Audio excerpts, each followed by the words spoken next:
ओम शांति। आज 7 अक्टूबर 2022 है और आज प्यारे बाबा के साकार रूप से चले हुए मधुर महावाक्यों को स्पष्ट करेंगी आदरणीय आशा दीदी। ओम शांति दीदी। ओम शांति। बाबा ने कहा, मीठे बच्चे, बाप तुम्हें ज्ञान की कस्तूरी देते हैं, तो ऐसे बाप पर तुम्हें कुर्बान जाना है। माता पिता को फॉलो कर पावन बनाने की सेवा करनी है। ज्ञान की कस्तूरी जो पावरफुल चीज़ होती है, खुशबूदार होती है, तो बाबा कहते मैं तुमको ये देता हूँ जिससे तुम पावन बनते हो। प्रश्न है, जो तकदीरवान बच्चे, उनकी निशानी क्या होगी? तकदीरवान अर्थात बख्तावर बच्चे अच्छी रीति पढ़ेंगे और पढ़ाएंगे। वे पक्के निश्चय बुद्धि होंगे, कभी भी बाप का हाथ नहीं छोड़ेंगे। धंधे आदि में रहते ये कोर्स भी उठाएंगे, बहुत खुशी में रहेंगे। परंतु जिनकी तकदीर में नहीं है, वो लॉटरी मिलते हुए भी गवा देंगे। तकदीर और बच्चे बाबा ने कहा बख्तावर, जिनकी बहुत अच्छी तकदीर है, तो जो कुछ प्राप्ति भाग्य विधाता बाप से उनको होती है उसका उसको यूटिलाइज करते हैं। और जो दूसरे होते हैं मिलता तो उनको भी है, परंतु अपनी लापरवाही से गंवा देते हैं। गीत है भोलेनाथ से निराला। भोला कहा जाता है उनको जो कुछ भी नहीं जानते। अभी बच्चे जानते हैं कि बरोबर हम मनुष्य कितना भोला थे, माया कितना भोला बना देती है। ये भी नहीं जानते कि बाप कौन है। बाप कहकर पुकारना और जानना नहीं, फिर ये भी मालूम नहीं हो कि बाप से क्या प्रॉपर्टी मिलती है, तो भोला कहेंगे ना। भोला कहो बुद्धू कहो, बात एक ही है। बाबा को ऐसे भोले बच्चे पसंद नहीं थे। एक भोले होते हैं प्योरिटी से इनोसेंट, वो इनोसेंस होती है, वो भोलापन बहुत अच्छा लगता है, जैसे छोटे बच्चों का भोलापन। और कोई ऐसा बुद्धू बने का भोलापन तो वो बाबा को अच्छा नहीं लगता था। इस समय सब बेअकल बन पड़े हैं, उनको फिर अपनी बेअकली का भी घमंड है। बच्चे, तुम बाप को जानते हो और उनसे सुन रहे हो, बाकी आत्मा को देही अभिमानी बनने की मेहनत करनी है। बाबा खुद बैठ सिखलाते हैं, हे आत्मा देही अभिमानी बनो, अपने को पारलौकिक बाप के बच्चे निश्चय करो। बाबा ने कहा, अगर अपने को देह समझेंगे तो बाप को याद नहीं कर सकेंगे। अपने को देही अभिमानी समझो। बच्चे बच्चे बाप शरीर को नहीं आत्मा को कहते हैं, और बच्चे आत्माएं सब शिव को परमात्मा को बाबा कहते हैं। किसी आत्मा को वो ब्रह्मा को नहीं कहते, ये भी उनका बच्चा है। फिर बाबा ने हम बच्चों को कहा कि तुम्हारा नाम कितना बाला है, स्वदर्शन चक्रधारी। फिर भविष्य में तुम चक्रवर्ती राजा बन जाते हो। 84 जन्मों की कहानी चक्र में सिद्ध होती है। तुम अब बाप के बने हो, ये स्मृति में रखना है। जितना अंधों की लाठी बनेंगे उतना बाप समझेंगे, ये रहम दिल है। कहते हैं रहम करो मेहर करो। तुम जानते हो बाप कौन सी मेहर करते हैं। बाप मिला है तो कितनी खुशी होनी चाहिए। ये बाबा देखिए बता रहे हैं हम बच्चों को कि अंधों की लाठी अर्थात वे आत्माएं जिनको बाबा का परिचय नहीं है। बच्चे, आपको परिचय मिला है तो आप उनको भी दो। बाबा मम्मा को देखो, धंधा क्या है? पतितों को पावन बनाने का। और धर्म पिताएं जब आते हैं तो उनको उनके धर्म की आत्माएं ऊपर से आती हैं। वहां कन्वर्ट करने की बात नहीं है, यहाँ कन्वर्ट करना है, शूद्र को ब्राह्मण बनाना है। इसलिए इसके लिए तुमको मेहनत करनी पड़ती है। तुमको कितना लिटरेचर देते हैं वो देखकर फाड़ देते हैं। तुम्हारी बातें नई बातें हैं जो लोगों को समझ में नहीं आती हैं। नई बातें हैं, तो नई बातें जो हैं वो जब लोगों को आप देते हो तो वो समझ नहीं पाते, तो लिटरेचर ही तुम्हारा फाड़ देते हैं। तुम बच्चे हो रूप बसंत, जैसा बाप वैसे तुम बच्चे, तुमको ज्ञान की वर्षा करनी है। ये चित्र बड़े अच्छे हैं, त्रिमूर्ति का चित्र बड़ा ज़रूरी है, इसमें बाप और वर्षा दोनों ही आ जाते हैं। फिर बाबा ने हम बच्चों को कहा कि तुम किसके आगे भी। त्रिमूर्ति के चित्र में बाप और वर्षा कैसे आते हैं?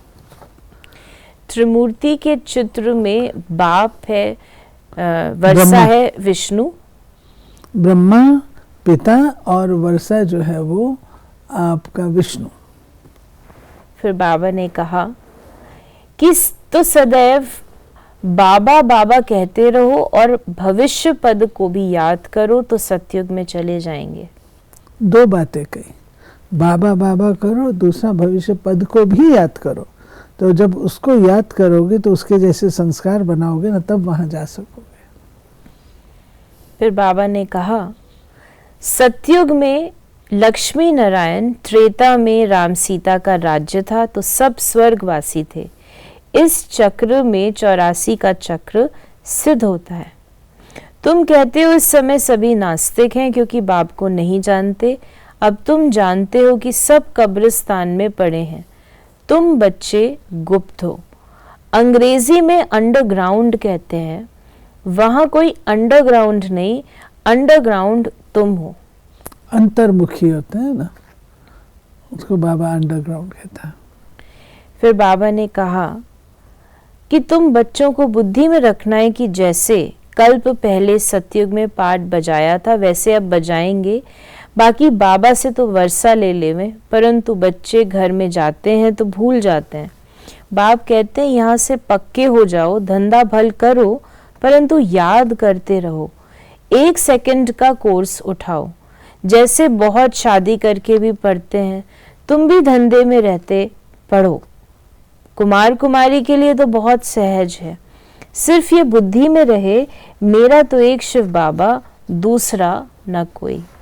ब्रह्मा के लिए नहीं कहा जाता। फिर बाबा ने कहा, बाबा पूछते हैं कब से निश्चय हुआ? अगर निश्चय है तो ऐसे बाप को कभी नहीं छोड़ना चाहिए। बाबा कहते हैं ये सारी बात निश्चय की, अगर निश्चय है बाबा में तो फिर बाबा को छोड़ने का सवाल ही नहीं उठता है। लेकिन माया जो है वो बीच में संशय डालती है, जो संशयात्मक बुद्धि बन जाते हैं तो हाथ छोड़ देते हैं। जब तक बाप न कहे कि पढ़कर पढ़ाओ, तुम बच्चों को बहुत खुशी होनी चाहिए। जैसे गरीब को लॉटरी मिलती है तो पागल भी हो जाते हैं, परंतु यहाँ तो बच्चे धंधे में जाकर भूल जाते हैं।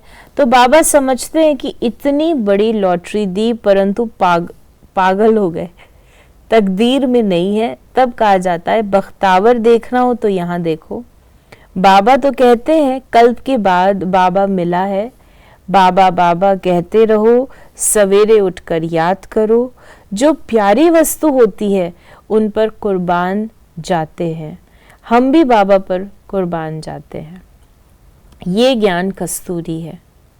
हम हैं भारत का बेड़ा पार करने वाले। सत्यनारायण, अमरनाथ की कथा, तीजरी की कथा सुनाने वाले, सच्चे बाप के सच्चे ब्राह्मण बच्चे। तो अंदर कोई खोट नहीं होना चाहिए। खोट होगी तो ऊंच पद पा नहीं सकेंगे। बाबा कहते हैं मन बहुत स्वच्छ होना चाहिए, पवित्र होना चाहिए। अगर मन में कोई खोट है, जैसे कहा था मुंह में राम बगल में छुरी, ऊपर से कुछ अंदर से कुछ, तो बाबा कहते हैं वो फिर सफल नहीं होंगे। आज बाबा की रात्रि क्लास भी आई है 28 मार्च 1968 की। बाप ने समझाया है ऐसी प्रैक्टिस करो। यहाँ सभी कुछ देखते हुए, पाठ बजाते हुए बुद्धि बाप की तरफ लगी रहे। जानते हैं ये पुरानी दुनिया खत्म हो जानी है। फिर बाबा ने कहा तुम बच्चे जानते हो कि हम अभी अपनी नई दुनिया में जा रहे हैं, राजयोग सीख रहे हैं। थोड़े ही समय में हम सतयुगी नई दुनिया में अथवा अमरपुरी में जाएंगे। अभी तुम बदल रहे हो। बाप मनुष्य से देवता बना रहे हैं। देवताओं में दैवी गुण होते हैं। अभी हम दैवी गुण धारण कर रहे हैं। अपने जन्म जन्मांतर के पाप भी योग बल से भस्म कर रहे हैं? करते हैं या नहीं, वो तो हर एक अपनी गति को जानते हैं। ये बाबा ने हम बच्चों को बतलाया है कि कैसे बाबा ने कहा कि करते हैं या नहीं करते हैं, बाबा हमारे ऊपर छोड़ते हैं, लेकिन बाबा तो हम बच्चों को राय देते हैं कि कैसे बच्चे, अभी तुमको नई दुनिया में जाना है तो नए दैवी संस्कार भी तुमको धारण करने हैं। तुमको आप समान बनाने लिए कितनी मेहनत करनी पड़ती है कल्प पहले वाली हर एक की तकदीर, फिर भी बाप पुरुषार्थ कराते रहते हैं।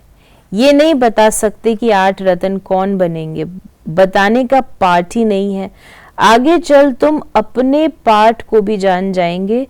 जो जैसा पुरुषार्थ करेगा ऐसा भाग्य बनाएंगे। बाप है रास्ता बताने वाला, जितना जो उस पर चलेंगे। फिर बाबा ने हम बच्चों को कहा कि ड्रामा की टिक टिक तो चलती रहती है, इस ड्रामा की टिक टिक को तुम जानते हो। नहीं, टिक टिक माना ड्रामा की मूवमेंट। ड्रामा हर पल नया है, जो बीता वो, जो हुआ वो बीता, फिनिश्ड, और अब नया पल है, हर पल नया है। बाबा ने आज वरदान दिया, सदा हुजूर को हाजिर समझ, साथ का अनुभव करने वाले कंबाइंड रूपधारी भव। बच्चे जब भी स्नेह से बाप को याद करते हैं तो समीप और साथ का अनुभव करते हैं। दिल से बाबा कहा और दिलाराम हाजिर, इसीलिए कहते हैं हजूर हाजिर है, हाजिरा हुजूर है। स्नेह की विधि से हर स्थान पर एक के पास हुजूर हाजिर हो जाते हैं, हर एक के पास हुजूर हाजिर हो जाते हैं। अनुभवी ही इस अनुभव को जानते हैं। गाया हुआ है करण करावन हार, तो करण हार और करावन हार कंबाइंड हो गया। ऐसे कंबाइंड रूपधारी सदा साथ का अनुभव करते हैं। और स्लोगन है, मन को सदा रूहानी मौज में रखना, यही जीवन जीने की कला है। क्योंकि अगर मन आंतरिक रूप से प्रसन्न रहेगा तो आप जीवन में बहुत कुछ कर सकते हैं। ये उसकी मन की रिक्वायरमेंट है। तो ये थे बाबा के आज के मधुर महावाक्यों का स्पष्टीकरण। यदि आपके मन में कोई भी सवाल है तो मैसेज करें 8826599309 पर, और हम आपके प्रश्नों का उत्तर प्रश्नोत्तरी कार्यक्रम में देने का प्रयास अवश्य करेंगे। ओम शांति।